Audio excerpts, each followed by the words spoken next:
Question number 7. In ficus, also known as rubber plant, the young leaves are protected by reddish structure called bud scales. ये bud scales है क्या? अब अगर हम बात करें ficus के बारे में, तो जो bud scales हैं, ऐसे स्केल्स या लीफी स्ट्रक्चर जो कि बर्ड को प्रोटेक्ट कर रहे हैं, इनको कॉन्वोल्यूट भी बोला जाता है। अब ये जो बर्ड स्केल्स हैं, स्पेशली फाइकस के अंदर हम बात करें तो फाइकस में ये मॉडिफाइड क्या है, ये मॉडिफाई हो गए हैं और ये मॉडिफाइड स्ट्रक्चर है स्टिप्यूल्स।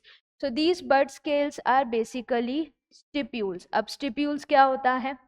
स्टिप्यूल्स की अगर हम बात करें तो ऐसे अपेंडेजेस, निकला हुआ लीफ लाइक स्ट्रक्चर जो कि लीफ स्टॉक यानी डंडी के बेस पर है, जो इनिशियली लीफ बड को प्रोटेक्ट करके रखता है।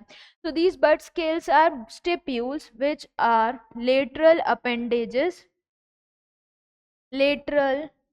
Appendages present at leaf stalk, present at base of leaf stalk, और इनका काम क्या है? Protection in bud stage.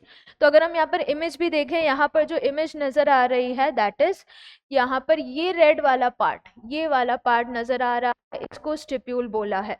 तो यहाँ पर जो फाइकस या रबर प्लांट है उसमें यंग लीव्स प्रोटेक्ट हो रही है रेडिश स्ट्रक्चर से, और ये जो बड स्केल्स हैं ये कौन सी हैं? स्टिप्यूल्स हैं, जो जनरली यहाँ पर ऊपर की तरफ होंगी, स्टेम के शूट के ऊपर की तरफ, और उसको प्रोटेक्ट करेंगे।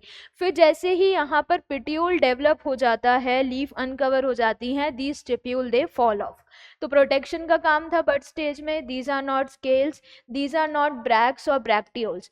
ब्रैक्ट और ब्रैक्टियोल की अगर हम बात करें तो होता क्या है? ब्रैक्ट्स क्या है? स्मॉल लीफी अपेंडेजेस या स्ट्रक्चर जो कि अपनी एक्सिल यानी इस एक्सिस पर क्या रखते हैं? फ्लोरल, फ्लावर या इनफ्लोरेसेंस रखते हैं, तो उसको क्या बोलेंगे? ब्रैक्ट। अब इसी ब्रैक्ट और फ्लावर के कैलिक्स के बीच में और छोटी लीफी स्ट्रक्चर आ जाएगी, तो उसको क्या बोलेंगे? ब्रैक्टियोल।